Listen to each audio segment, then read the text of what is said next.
A veces me gusta acercarme a las personas porque la vida se revela de maneras increíbles, para poder zambullirme y poder descubrir cosas verdaderamente extraordinarias. Soy Rafael Campaña y esto es Un Mundo Extraordinario.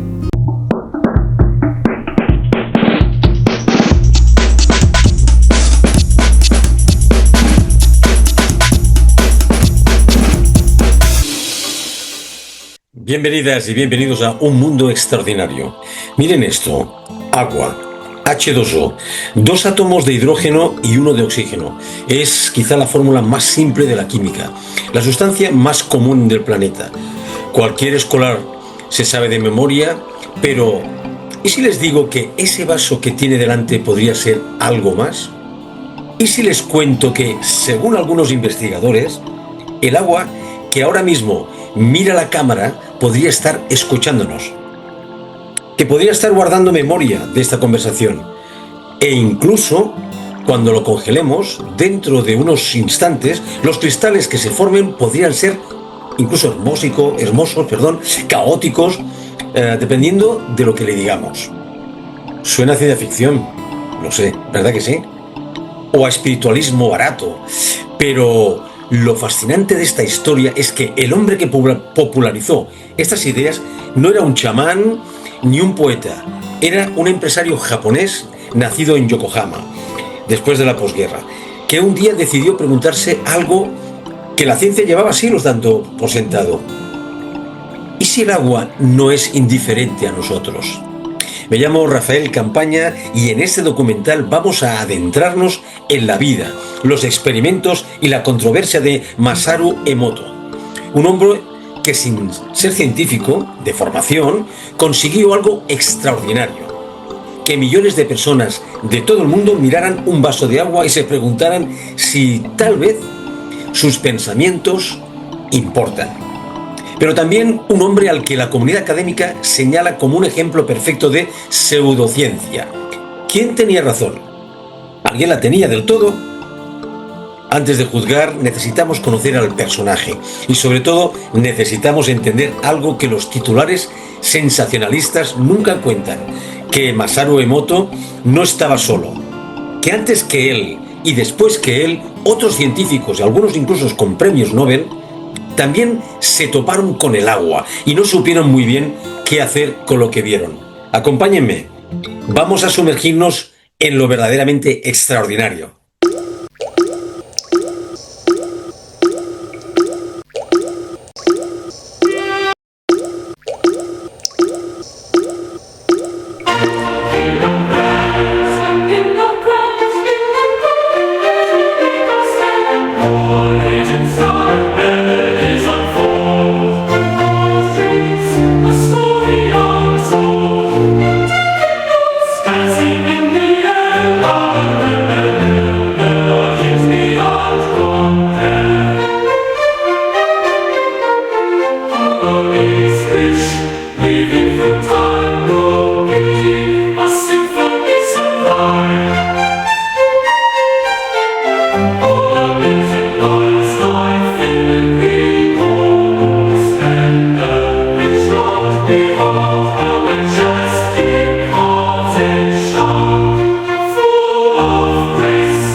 Masaru Emoto, el hombre tras la idea. un país devastado, una sensibilidad única. Masaru Emoto nació en Yokohama, Japón, en 1943, en el corazón de la Segunda Guerra Mundial y en los albores de una posguerra que marcaría a fuego la identidad de su país. Japón emergía de una catástrofe sin precedentes, ciudades arrasadas, un imperio desmoronado y un pueblo herido tanto en lo material como en lo espiritual. La rendición y la ocupación extranjera forzaron a la nación a una reconstrucción que iba más allá de los edificios, había que rehacer el alma colectiva. Fue en ese crisol de destrucción y renacimiento donde creció Emoto. Como muchos niños de su generación, fue moldeado por la profunda tradición cultural japonesa, una cosmovisión donde la naturaleza no es un recurso, sino un organismo vivo, donde el agua, el viento o los árboles poseen una energía sutil y donde lo espiritual y lo material nunca estuvieron del todo separados. Esa sensibilidad animista, unida al recuerdo de un país fracturado, alimentaría más tarde su obsesión por lo invisible, lo vibratorio y lo sanador. De las relaciones internacionales a la energía vital, aunque inicialmente estudió Relaciones Internacionales en la Universidad Municipal de Yokohama, una elección pragmática en un Japón que buscaba reintegrarse al orden global, su vida profesional pronto tomaría un rumbo inesperado. Lejos de la diplomacia o el comercio, Emoto se sintió atraído por los márgenes de la ciencia oficial. Durante años, combinó trabajos en distintos sectores empresariales con una curiosidad creciente por la medicina alternativa, las terapias energéticas y las tradiciones orientales vinculadas a la fuerza vital, como el Kai o Prana. Lo que empezó como un interés secundario se convirtió en una búsqueda central, entender cómo las vibraciones, las frecuencias y la conciencia podían influir en la salud humana. No era un científico ortodoxo, sino un explorador heterodoxo, dispuesto a tender puentes entre la espiritualidad milenaria japonesa y las hipótesis más controvertidas de la física cuántica. El elemento que lo cambió todo el agua fue entonces cuando apareció el catalizador que transformaría su vida para siempre. Para Emoto, el agua dejó de ser un mero compuesto químico, H2O, y se convirtió en un símbolo, un oráculo y un espejo de la conciencia humana. Su idea central, provocadora y poética a la vez, era revolucionaria si los seres humanos estamos compuestos en un 70% de agua, y si esa agua es capaz de memorizar información, entonces nuestras emociones, palabras e intenciones podrían estar esculpiendo nuestra realidad biológica y emocional. No se trataba solo de beber agua limpia, sino de ofrecerle pensamientos limpios. A partir de esta intuición, Emoto desarrolló su famoso y muy discutido experimento con cristales de hielo. Congelando muestras de agua previamente expuestas a diferentes estímulos, música clásica, palabras escritas, oraciones o insultos, fotografió los cristales resultantes. Los resultados, según él, eran evidentes: el agua expuesta al amor, la gratitud o la armonía formaba estructuras geométricas perfectas y hermosas, mientras que el agua sometida al odio, al miedo o a la violencia generaba formas caóticas, asimétricas o directamente monstruosas. Un legado entre la ciencia y la espiritualidad. Esas imágenes, publicadas en libros como Los mensajes ocultos del agua, dieron la vuelta al mundo. Convirtieron a Masaru Emoto en una celebridad global para el movimiento de la nueva era, pero también atrajeron el rechazo frontal de la comunidad científica, que calificó sus métodos de pseudocientíficos, sus conclusiones de infalsables y sus fotografías de sesgadas o mal documentadas. Sin embargo, el hombre detrás de la idea no fue solo un provocador o un iluso, fue, ante todo, un narrador de una poderosa metáfora, el agua como memoria líquida del alma humana. En una época de crisis ecológica y desconexión emocional, Emoto recordaba algo que la ciencia reduccionista a menudo olvida, que la forma en que tratamos nuestro entorno es la forma en que nos tratamos a nosotros mismos. Masaru Emoto falleció en 2014, pero su legado sigue fluyendo. Para unos, fue un visionario que capturó la belleza invisible del universo. Para otros, un hábil divulgador de ficciones conmovedoras. Sea como fuere, su nombre quedó unido para siempre a una idea tan sencilla como inquietante quizás. Cuando hablamos al mundo, también estamos hablando al agua que somos. La investigación de Masaru Emoto, a menudo referida como la memoria del agua, sostiene que las palabras emociones y pensamientos humanos influyen directamente en la estructura molecular del agua. Emoto demostró que el agua expuesta a intenciones positivas forma cristales hexagonales armoniosos al congelarse, mientras que la expuesta a pensamientos negativos crea formas caóticas. El agua mucho más que una molécula esencial. El agua es, sin discusión, el elemento más fundamental para la vida tal como la conocemos. Sin ella, ningún ecosistema podría sostenerse, ningún organismo sobreviviría. Pero más allá de su innegable función biológica como solvente universal, regulador térmico o vehículo de nutrientes, el agua ha despertado desde tiempos ancestrales una profunda fascinación espiritual y filosófica. ¿Es posible que contenga algo más que hidrógeno y oxígeno? ¿Podría guardar una especie de impronta de todo aquello con lo que entra en contacto?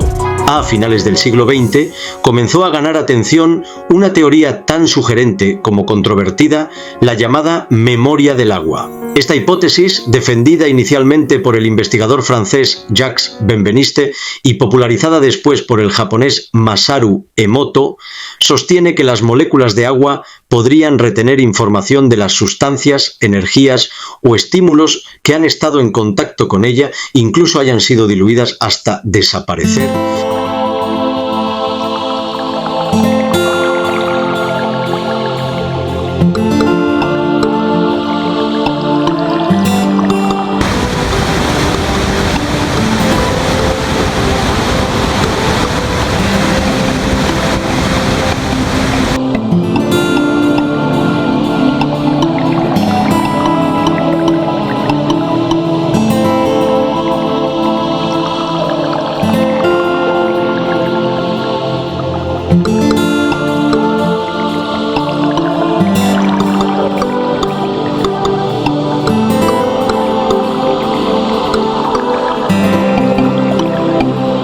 Los experimentos que dieron la vuelta al mundo. El procedimiento que Masaru Emoto desarrolló en su laboratorio de Tokio era, en apariencia, casi desarmante por su sencillez.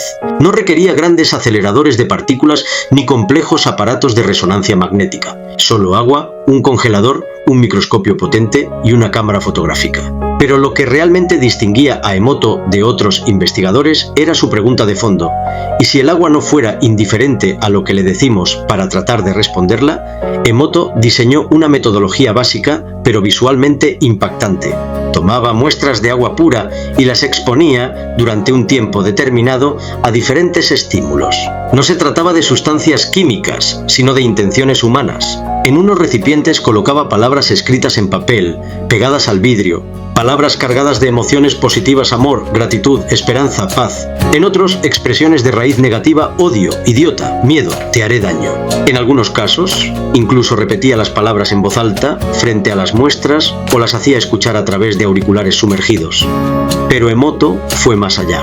También expuso el agua a distintos géneros musicales. Desde las sinfonías de Mozart y Beethoven, consideradas por muchos como la cúspide de la armonía occidental, hasta pasajes de heavy metal, música ruidista o grabaciones de discusiones violentas. Una vez completada la exposición, llegaba el momento clave: la congelación. Emoto sumergía las muestras en condiciones controladas y luego observaba, con la ayuda de microscopios de alta resolución, los cristales de hielo que se formaban en cada caso. Y fue precisamente ahí, en ese pequeño espacio entre la materia congelada y la luz del microscopio, donde nació un fenómeno mundial. Las imágenes, cuando empezaron a difundirse, dejaron sin aliento a millones de personas. Según la documentación publicada por el propio Emoto, las muestras tratadas con palabras positivas o música armónica generaban cristales simétricos, geométricos y de una belleza casi irreal. Eran formas hexagonales perfectas que recordaban a los copos de nieve más delicados jamás fotografiados. Algunos parecían pequeños mandalas de hielo, otros evocaban flores o estrellas microscópicas. En cambio, las muestras asociadas a emociones negativas o sonidos agresivos ofrecían un espectacular contraste. Emoto las describía como estructuras deformes, caóticas, rotas o directamente monstruosas. En lugar de simetría encontraba grietas, en lugar de armonía, fragmentación. Como si el agua, al congelarse, estuviera gritando el dolor de lo que había escuchado. No hacía falta ser científico para sentir el impacto visual de esas comparaciones. Una imagen vale más que 1000 palabras, y Emoto tenía miles de imágenes. Las fotografías de sus cristales de agua se convirtieron en un fenómeno editorial. Sus libros, entre ellos, Los mensajes ocultos del agua, se tradujeron a decenas de idiomas y vendieron millones de ejemplares. Fue invitado a conferencias en todo el mundo, desde Naciones Unidas hasta pequeños templos espirituales en la India. La prensa, los documentales y los programas de divulgación alternativa lo aclamaron como un visionario. La razón de semejante éxito, porque sus imágenes parecían demostrar algo profundamente humano. Algo que la intuición popular siempre había sospechado, pero que nadie había logrado capturar en una fotografía que nuestras emociones, nuestras palabras y nuestros pensamientos podrían alterar físicamente el mundo que nos rodea. Que el amor no es solo un sentimiento abstracto, sino una fuerza con capacidad de esculpir la materia. Emoto lo resumió con una frase que se volvió célebre: el agua es un espejo de nuestra conciencia. Pero no todo fue aplauso. Mientras el público devoraba sus imágenes, la comunidad científica alzaba la voz con escepticismo. Según Emoto, las muestras tratadas con palabras positivas generaban cristales armónicos, geométricos y extraordinariamente bellos. Formas hexagonales casi perfectas que recordaban a copos de nieve delicadamente diseñados. Sin embargo, las muestras asociadas a emociones negativas producían estructuras deformes, caóticas y visualmente desordenadas. Las imágenes impactaron al público. Parecían demostrar algo profundamente humano, que nuestras emociones podían alterar físicamente el mundo que nos rodea. Y ahí es donde nuestra historia da un giro inevitable. Porque, como veremos a continuación, lo que para unos era una revelación, para otros era simplemente un error de método, o peor aún, una ilusión bien montada. La polémica científica, descubrimiento o pseudociencia, el éxito mundial de Masaru Emoto, sin embargo, chocó muy pronto contra un muro infranqueable, el de la ciencia institucional. Mientras sus libros se convertían en bestsellers y sus conferencias llenaban auditorios, en los laboratorios universitarios y las revistas especializadas comenzaba a gestarse una reacción completamente opuesta. Los científicos no tardaron en señalar lo que consideraban fallas graves en los experimentos de Emoto. La primera y más evidente, la falta de control de variables. Para que un experimento sea válido, ningún factor externo debe alterar los resultados sin que el investigador lo sepa. Y en los laboratorios de Emoto, según sus críticos, había demasiados factores sin controlar. La temperatura exacta de congelación, el tiempo de exposición, la pureza inicial del agua, la posible contaminación cruzada entre muestras, la subjetividad del investigador al seleccionar qué cristales fotografiar, todo eso, denunciaban, era un gigantesco agujero metodológico. Pero había una acusación aún más grave: el sesgo de confirmación. Emoto, decían sus detractores, no mostraba todas las muestras. Mostraba solo las que encajaban con su hipótesis. En un experimento riguroso, el científico debe fotografiar todos los cristales de todas las muestras, no elegir los más bonitos para las palabras positivas y los más feos para las negativas. El propio Emoto admitió en alguna entrevista que no seguía un protocolo de doble ciego, donde ni el investigador ni el asistente saben qué muestra pertenece a qué grupo. Para la comunidad científica, eso era una sentencia de muerte académica. James Randi, el famoso escéptico y cazador de pseudociencias, fue especialmente duro. Llegó a ofrecer $1 millón a quien fuera capaz de demostrar la memoria del agua en condiciones controladas. Nadie reclamó nunca el premio. También desde Francia, el físico Yves Scudder intentó replicar los experimentos sin éxito. Y en Alemania, un equipo de la Universidad Técnica de Berlín sometió la hipótesis a pruebas estrictas. Su conclusión fue tajante: no encontraron ninguna evidencia de que las palabras o las emociones afectaran la estructura de los cristales de hielo. La revista New Scientist calificó los trabajos de Emoto como un ejemplo de mala ciencia, y la prestigiosa Nature se negó sistemáticamente a publicar sus estudios. Para el mundo académico el caso estaba cerrado. Masaru Emoto no era un investigador, era, en el mejor de los casos, un artista de lo espiritual, y en el peor, un ilusionista que había encontrado un filón comercial en la sed de sentido de millones de personas. Pero entonces surge una pregunta incómoda: ¿por qué, si la ciencia lo despreciaba, tanta gente siguió creyendo en él? ¿Acaso millones de personas pueden estar equivocadas? ¿O acaso la ciencia había cerrado la puerta demasiado rápido, sin querer mirar lo que no encajaba en sus paradigmas? Y si Emoto hubiera tocado algo real, porque hay un detalle que los críticos más feroces a veces omiten. Emoto no inventó la idea de que el agua pudiera tener memoria. Décadas antes, un investigador francés llamado Jacques Benveniste había publicado en la prestigiosa revista Nature un artículo revolucionario. Benveniste afirmaba que soluciones homeopáticas, tan diluidas que ya no contenían ni una sola molécula de la sustancia original, seguían provocando reacciones biológicas en laboratorio. El escándalo fue mayúsculo. Nature envió un comité de investigación que incluyó al ilusionista y escéptico James Randi, otra vez él, para fiscalizar los experimentos de Benveniste. La comisión concluyó que los resultados no eran reproducibles. Benveniste fue desacreditado, pero no se rindió. Murió convencido de que había descubierto algo que la ciencia aún no podía explicar. Emoto, por su parte, adoptó una postura más humilde o más hábil, según se mire. Nunca reclamó para sí el título de científico. Se definía a sí mismo como un investigador independiente o un mensajero, y sostenía que sus fotografías no eran una prueba definitiva, sino una invitación a observar el mundo con otros ojos. La ciencia no lo sabe todo sobre el agua, repetía en sus conferencias, y quizá nunca lo sepa. Pero mientras tanto, podemos elegir tratar el agua con respeto. ¿Acaso eso puede hacernos daño? Esa retórica, tan sencilla como emocionalmente irresistible, fue la clave de su éxito. Emoto no pedía a sus seguidores que abandonaran la ciencia. Les pedía que añadieran algo más, un poco de poesía, un poco de fe, un poco de asombro, el legado de una idea controvertida. Masaru Emoto falleció en 2014 a los 71 años sin haber conseguido jamás el respaldo de las instituciones científicas. Sin embargo, su legado no ha dejado de fluir como el agua que tanto amaba. Sus libros siguen vendiéndose, sus cristales de hielo siguen circulando por internet, y cada año cientos de personas experimentan por sí mismas, escriben palabras bonitas en un vaso de agua, lo congelan y observan. Muchas juran ver diferencias, otras no ven nada, pero casi todas, al menos, han pensado una vez en la posibilidad de que sus emociones importan, de que la gratitud no es un gesto vacío, de que tal vez, aunque no podamos demostrarlo con ecuaciones, el mundo sea un poco más sensible de lo que creemos. Los científicos dirán que eso no es más que una ilusión reconfortante. Que del agua es atoso, nada más. Que los cristales bonitos aparecen también en muestras sin estímulos positivos y los feos en muestras supuestamente bendecidas.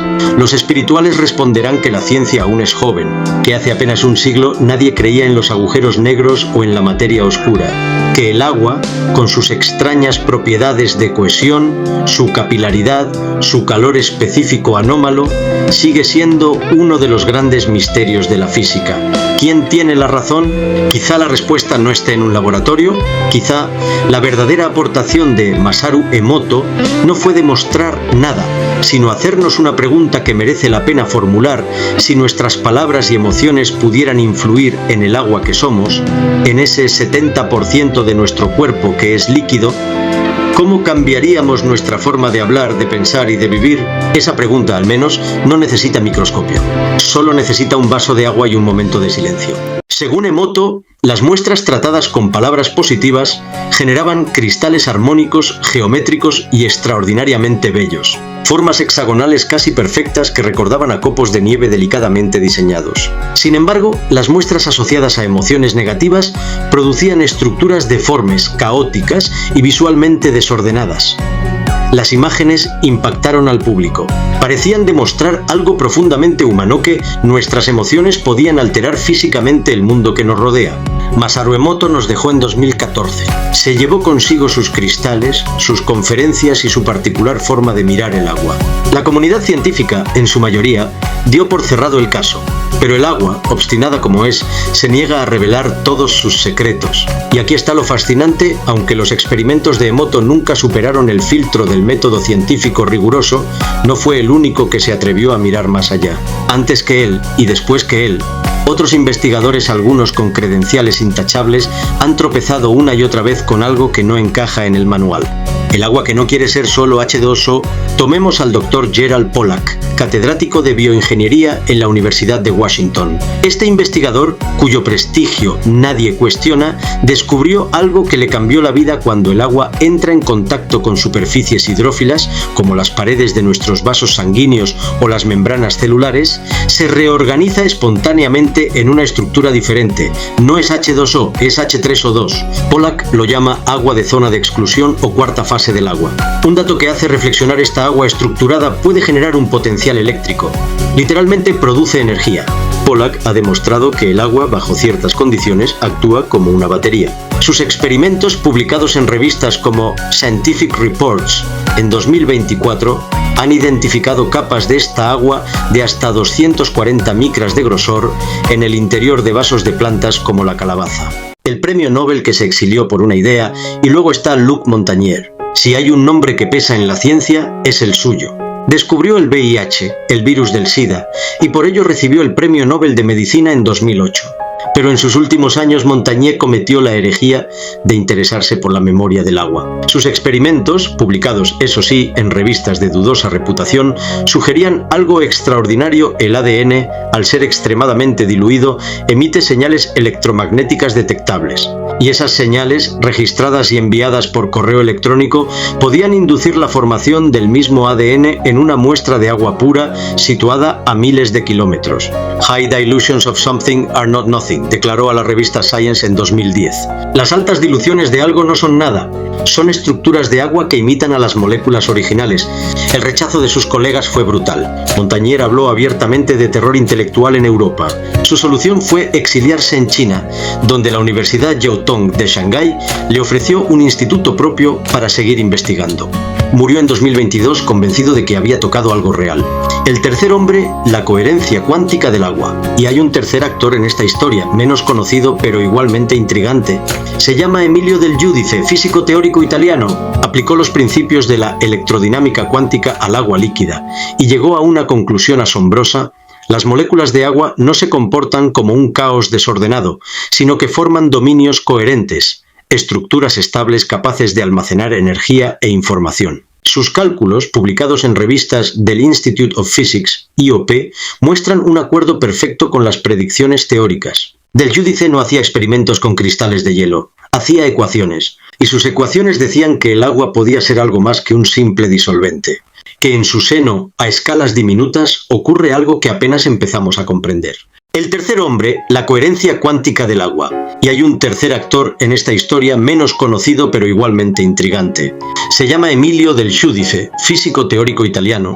Aplicó los principios de la electrodinámica cuántica al agua líquida y llegó a una conclusión asombrosa: las moléculas de agua no se comportan como un caos desordenado, sino que forman dominios coherentes, estructuras estables capaces de almacenar energía e información.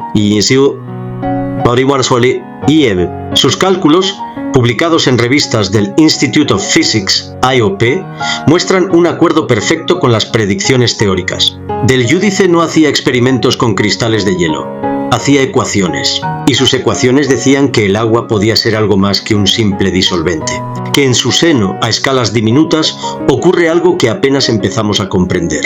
El veredicto provisional de la ciencia.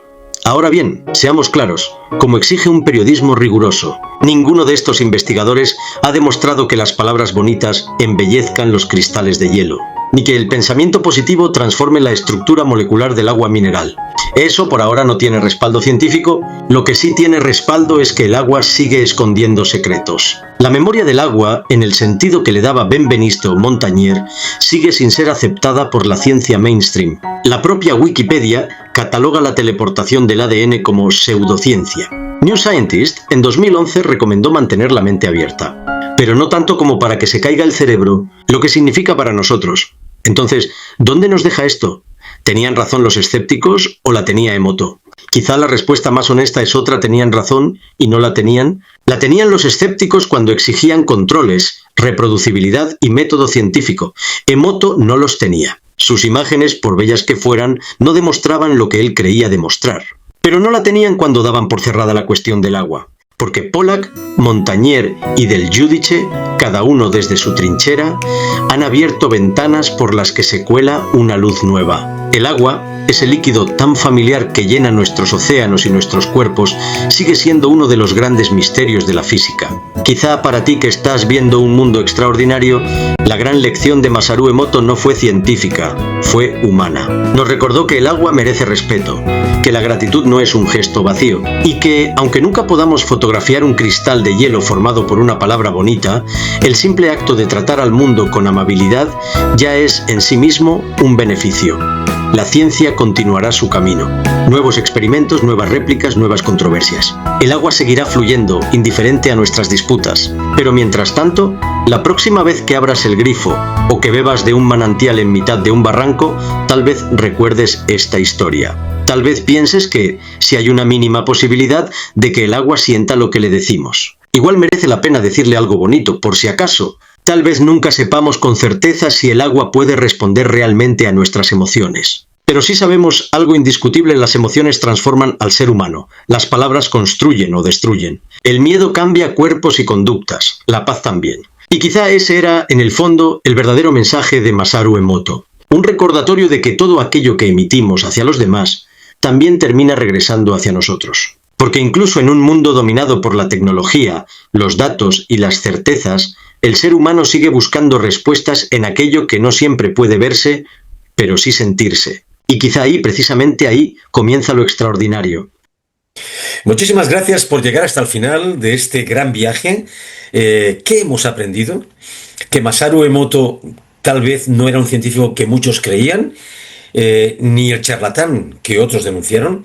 Era algo más incómodo de etiquetar, un hombre con una intuición poderosa y un método frágil. Sus cristales de hielo probablemente no demostraban nada, pero su pregunta, esa sigue intacta. ¿Influye nuestra conciencia en el mundo en que nos rodea?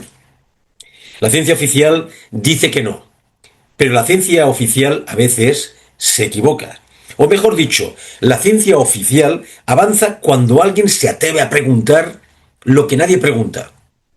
Gerald Pollack, el catedrático de la Universidad de Washington, ha demostrado que el agua tiene una cuarta fase, el H3O2, que nadie enseñaba en los libros. Luc Montagnier, premio Nobel, murió convencido de que el agua podía memorizar señales del ADN. Y Emilio de Giudice, desde la física cuántica, asegura que el agua forma estructuras coherentes capaces de almacenar información. Y ninguno de ellos probó los cristales de Emoto. Pero todos ellos abrieron la puerta que Emoto señaló con el dedo. Entonces, ¿qué nos llevamos a casa? Quizá esto: el agua sigue siendo un misterio. La ciencia no ha dicho la última palabra. Y mientras tanto, si algo podemos aprender de Emoto, es que el respeto no cuesta nada.